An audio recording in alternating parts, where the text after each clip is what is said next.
Papi, and I'm the Wildman right here. I know some people have been asking.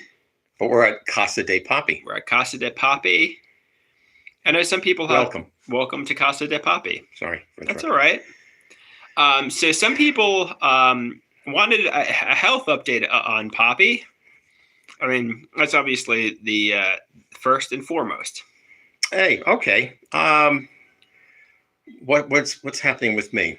I have completed my radiation therapy. I'm still getting over the side effects from that, and they said it's good. My next doctor's appointment is next week, and I guess they're going to analyze everything that took place. But I'm still presently on these designer cancer medications, and I was just telling Wildman that I just took it. I take it at midday, and it's 1,000 milligrams of designer drugs, but it kind of plays havoc with my body. It just you can see that I'm sweating a little bit, and so if I slur a little bit with my words and such, it's okay. It's all good. It's just part of the process. So, I mean, hopefully, obviously, the medications sound pretty hardcore, but I think we're hoping they will succeed in getting the cancer into remission, correct? That is the plan, Andy. Wildman. That is the plan. That is the plan. And, based on what the doctors, I've got three cancer doctors. I have a hematologist, a cancer hematologist, and he's the blood guy.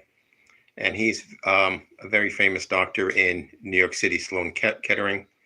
I have my regular cancer doctor, and then I have the radiologist from St. Francis, and so I've got three doctors that are analyzing everything, and they're all optimistic. So okay, I mean, if they're optimistic, that's pretty good. So knock on wood, as you said.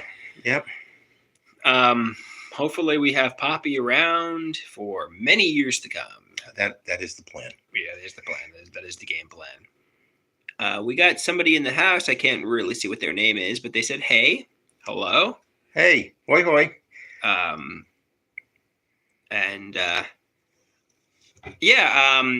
Okay, so I mean, obviously, it's hard to segue from cancer to something more lighthearted. I got a chip caught in my throat there. But do you have anything you'd like to discuss? Oh, just how has everything been with you? I mean, how are you doing? Well, I hate to cry about myself after that. I mean, no, you know what? From this point on, just forget about it. It doesn't exist. It's that's we've already discussed it, so that's over. I said to somebody how I didn't spend much time around you on Father's Day. I don't think we ever really, fought on Father's Day. I think I just, went in there. It was clear I wasn't. Just basically, things are good between Papi and I, right? Yeah, no, there was no fighting. I mean, Andy came in, and I guess he was a little bit under the weather and such. He didn't like the situation that was transpiring in the room, and he left. But there was no fighting. There was no yelling. There was no calling of names or anything. No, there was no fighting. It just wasn't a good opportunity. So somebody asks, is this my biological father? Yes, this is my father, Papi, Robert Koloski. I am Andrew Koloski.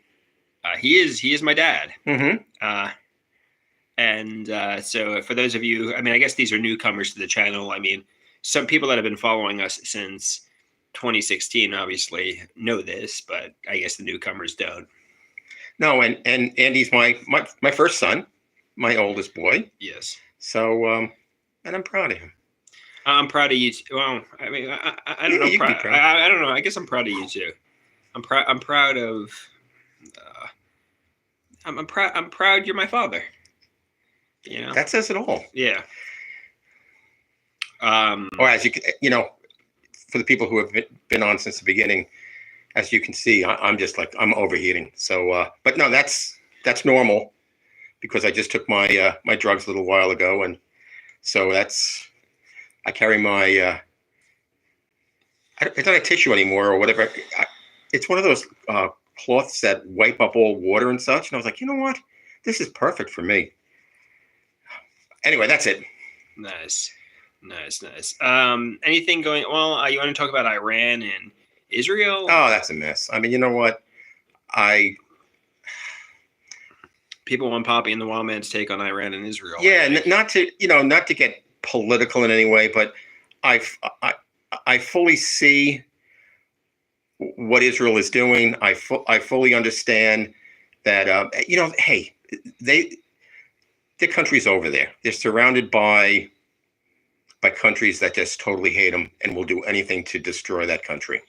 And it comes a time where they said, enough. I mean, we have to protect our country. We have to protect our citizens. We have to do the right thing to make sure that Israel survives. And yeah, I mean, I know it's a holy land. The Palestinians lay claim to it. Israel lays claim to it. Iran wants the land.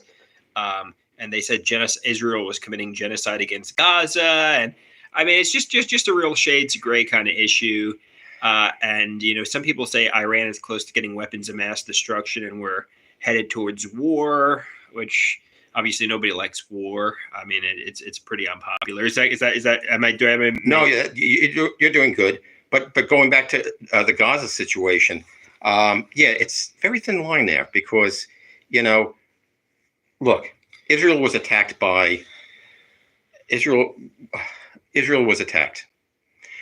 Their citizens were kidnapped. They were brutally murdered.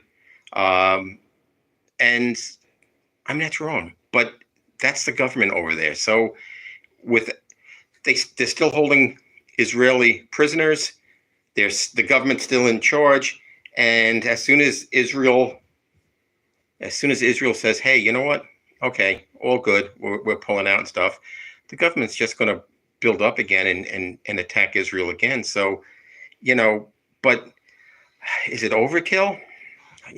Who are we to judge? I know some people prefer, sensationalism when it comes to us. They prefer like wrestling characters and silliness, but we can dabble in political talk from time to time. So speaking of wrestling, have you been keeping up on it? I know TKO is no longer owned by Vince McMahon.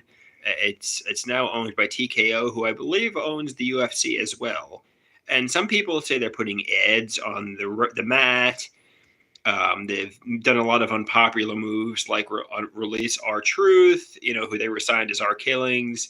Did they release him? Yeah, they did. But then they got a lot of backlash that they were just doing like cost cutting and cold and corporate, and some people were very upset by that. So I think they're running him for the title, the world title. Now they are, because there was a big fan backlash over it. But some people, I know there's some people that speculate Vince McMahon wants to buy back the WWE because he doesn't like how TKO is running his company. I don't know if he can do that or not. I mean, it requires a lot of money, but they think he's connected to the Saudi Arabians. Moo, yeah. So maybe he's going to conspire with the Saudi Arabians to buy back WWE. I don't know. These are just clickbait, conspiracy theories, and so on. Any other interesting? Brian Wilson passed away. I mean, yeah, that's a shame. Brian Wilson of the Beach Boys. I know we were big fans of his. Oh yeah, I mean, if people are into music? I mean, a legend. I mean, he's one of the top musically producers of all time. Yeah, regarded as a genius, or a recording producer, or genius, not a musician. I mean, he was more of a conceptualist. He narrated his ideas to the Wrecking Crew, and he was a very good harmony man. Yep. Pet Sounds is regarded as probably one of the best albums in pop music. Obviously the Beach Boys were their lead singer is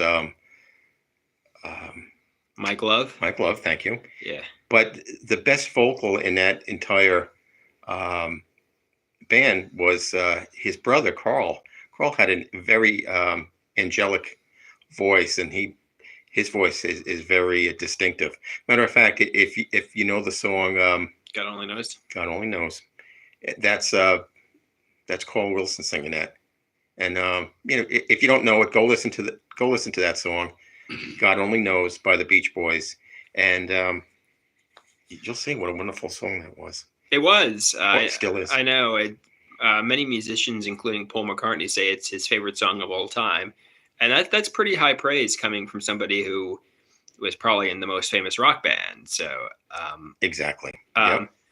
So yeah, I mean, I know in the college years, basically 2007, 2008, I was pretty obsessed with the Beach Boys and Brian Wilson, and we saw them in concert for the 50th anniversary at Jones Beach in 2012.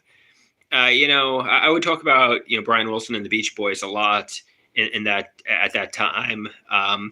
In recent years, I'm still a fan, obviously, but I kind of moved on to other things. But yeah, I mean, he impacted my life. His artwork inspired me. Do I know him personally? Of course not. Does he know me personally? Of course not. But it's a famous artist who. But you make the statement that you don't know him personally, and he doesn't know you personally, and which is correct. But an artist, a musician and stuff, they reach out to everybody. I mean, they reach out to with their music, and you can have a kinship with somebody who you don't know, and that's what music does. I mean, it hits you inside. Yeah, I think a lot of people, could relate to his lyrics. A lot of people could relate to, and he. I mean, a lot of people, bought in or liked the Beach Boys, and one of the main reasons why, if not the main reason, is Brian Wilson. Of course, you know what I mean. Yep.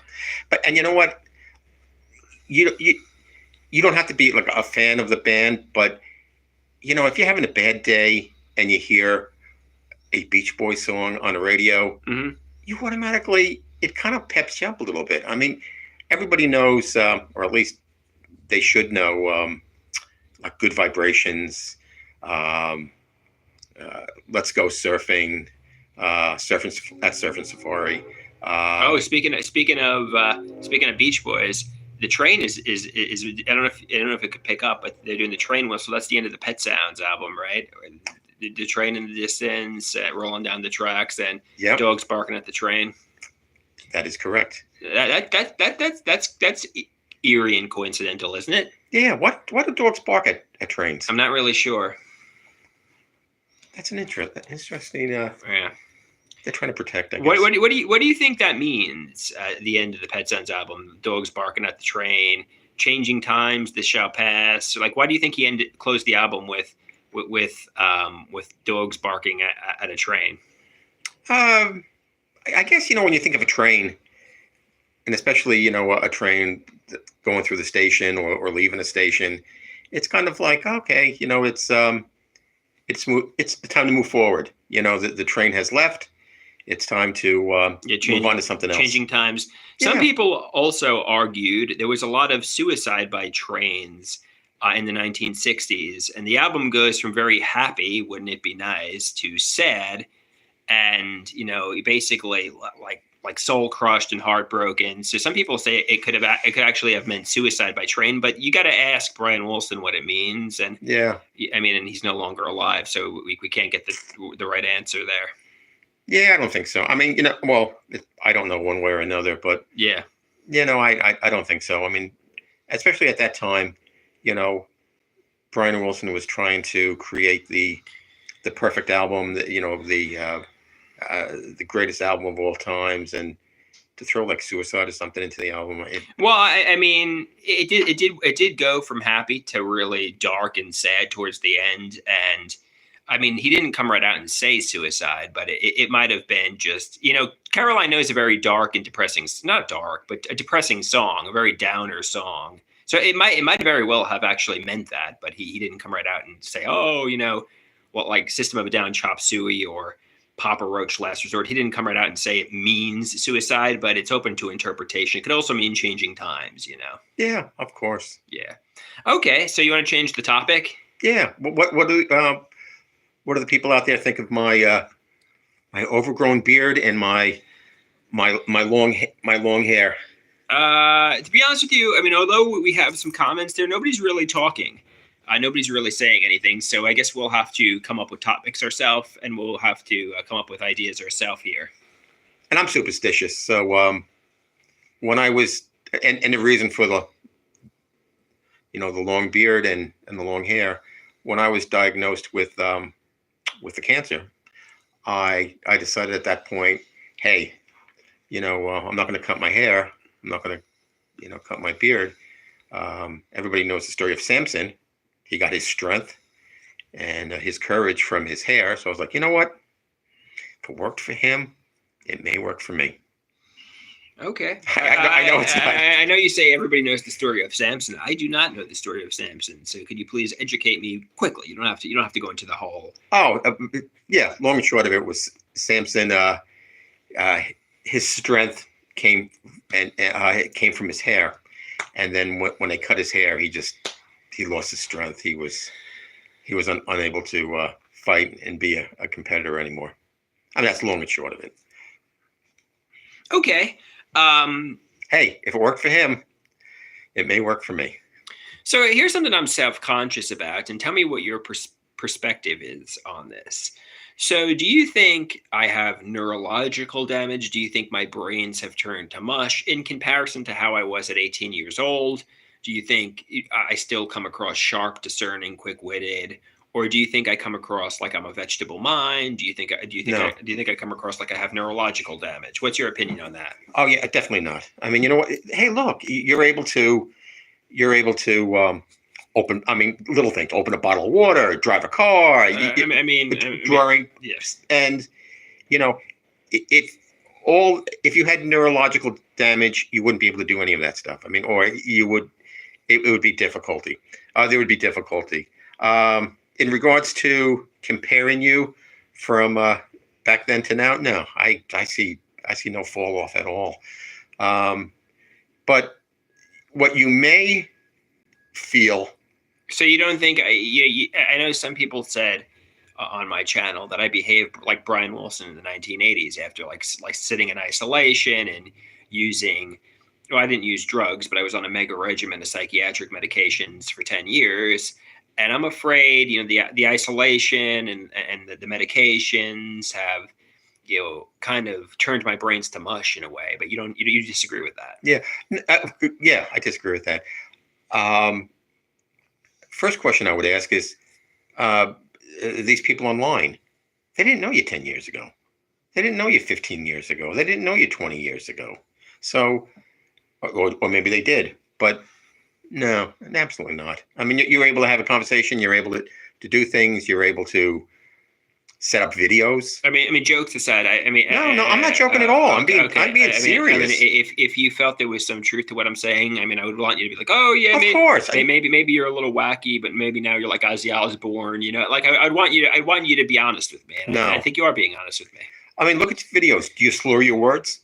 I don't think so. Well, if you had a mental propensity to, as you put it, being mush, or how do you, brains turning to mush, vegetable mind, whatever you want to classify it as. You'd be slurring your words. You wouldn't be able to communicate as well.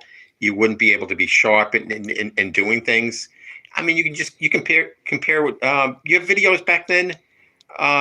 You can compare the videos. I mean, you really have not changed at all.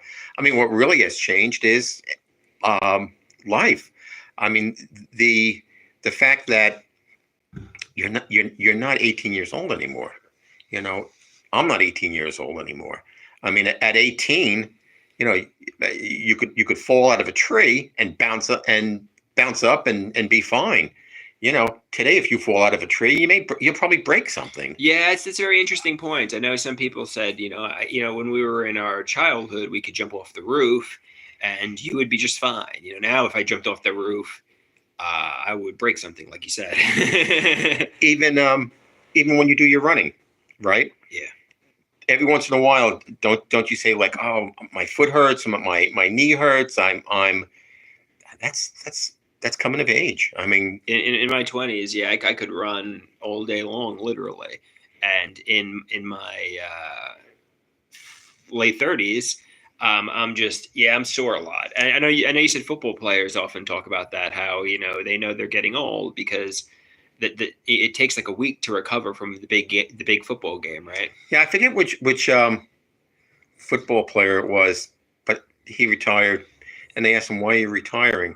And he said, well, your body tells you that it's time, like Andy said. Mm-hmm. He said, when I was a rookie, you'd play a game on Sunday, you have Monday off, Tuesday you hurt a little bit, but by Wednesday you're fine, you're ready to go. He says, but as you play in the league, all of a sudden, you're still hurting. You have off on Monday, but you're still hurting on Tuesday. And then you get a little bit older, and you're still hurting on Wednesday. And then you're still hurting on Thursday. So this player said, I knew my time was up when it was Saturday and I was still hurting from the week before. And the next day I was playing a game. He said, that's it. I mean, my body just could not take the pounding anymore. But that's, well, football's a physical sport, but you have to realize also, your body takes a lot longer to rehab. But getting back to what you were saying, how you think your mind is effective and stuff. No, I see no drop off. Okay, now that's what I hope to hear. But if you did notice a little bit of cognitive decline in me, I'd want you to be honest with me. No, I mean, as I said, we did a lot of like Papi And The Wildman, and we did even back in in your childhood, right? We did like a thing called poolside dancing. It was a little vacation thing that I filmed all the time. PSD. Exactly. PSD 2004 and 20. Was it 2003 and 2004? Or 2004 and 2005? I forget. Ooh. I know it's definitely 2004, but it's the same, Andrew. I mean, it's the same quick-witted. It's the same.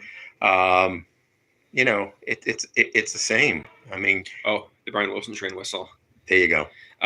So I know the first 2 years, Steven, my brother, he won poolside PSD. And the last year, I guess I'm the final poolside dancing champion, right? Exactly. That was the last one, and right. You rose to the occasion and you won. Well, I mean, you were the judge. You crowned me champion, but I'm appreciative of that. And despite what everybody was saying, I didn't take any money. I didn't take any payoffs. You didn't take any bribes. It was legit. Steven wasn't a good sport. He refused to do the walk of shame to the hotel room. He refused to. He refused to accept defeat, and in fact, in the video, he's like, "Oh no, I don't. I think I should have won the poolside dance." And I think that made it even funnier, right? Because he was all hurt over it. After the competition, the person who lost had to leave the pool and walk back to the hotel slowly in shame due to the fact they lost the competition, and I canned it the walk of shame. Yeah. So. When Andy was doing the walk of shame, his head was down, and it was funny. It's just, and of course I filmed it, and Andy lost the first 2 years, but Steven wouldn't do the walk of shame. No, he refused to, and in fact, he refused to accept defeat too. He's like, "Oh, I should have won that." Also, do you have those? I know they were on VHS or tapes. I don't think they've ever been turned over. I think they were 8mm. I think it was 8mm. No. Yeah, I mean, it would be good to get that over onto digital. I mean, I think we've hyped it up to such a degree that watching the video will be a disappointment at this point. Oh no, you don't think so? I think we've embellished this story to such a degree that like you go back and you watch the tape and you'll be like, This is kind of, but I haven't seen the tape in maybe like what is like 20 years, right? I mean, I don't think I've seen. I don't think I've seen it. I don't think I've seen it. I mean, My friend, we probably the last time we saw it was we showed him to my friend Trent, yeah, and he got a big kick out of the video. yeah. So I mean, so you know, like we have this imagination about it where it's just like this like big sensationalistic production, but we probably see it and you probably be like, oh, that yeah, okay, it's cool. It's cool that we have it in the archive, but Oh yeah, I mean it's not a professional right. competition. It would only appear probably on the Ocho. On the Ocho, yeah, like And Dodgeball. That's probably what we're going for, like Dodgeball the movie, right? yep. Well, that was before Dodgeball the movie came out, right? Yeah, But we had fun doing those things. we had fun doing it. Yeah, I mean that was one of the highlights of our vacations, the poolside dancing. I would love to bring it back. Maybe meet some friends who are a little quirky. Maybe have a beer or two. I mean, maybe and dance in our bathing suits with somebody judging it. I don't know if I could meet a friend who would be willing to do that. I mean, maybe I would have to have ladies involved though, because if I met some dudes and we were dancing, I mean that's like something you would do in your 20s. I don't think a lot of people in their late 30s would want to do that, but I don't know. Maybe. You don't know. You don't know. But it's the inspiration. You said like Dodgeball might have been the inspiration of PSD. Yeah. I don't think so. I think I got the inspiration for PSD by a dance that you did and you recorded in a locker room called The Stroke. The Stroke, yeah. And I always loved that one. I mean, it was classic. It was a silly type of The Stroke, the Concrete Magnet, the New Blitz. I remember some of these. There you go. Yeah, these were some good ones. And yeah, I was like, oh, we gotta have to capture this somehow. So I put it to a competition, and that's it. I mean, it was a good thing to do, good thing to have. Okay. I mean, do you have any other topics you'd like to discuss? I mean, we've done 27 minutes. No, you can ask questions. You asked. Well, let's for whatever reason, it doesn't seem like the comments here are rolling. Yeah, I mean, maybe they are. I don't even know if we're live or not. Maybe even if we're not, I mean, it is what it is. I hope we are. All right. Do you have any last questions here or? No, all good. All right, thank you for watching. This is a Casa de Papi. Peace out. Happy Father's Day this past Sunday. Thank you. Hopefully you have many more to come, and hopefully Papi's around for many years to come. Oh yeah, that's the plan. Peace out. And that is what it is.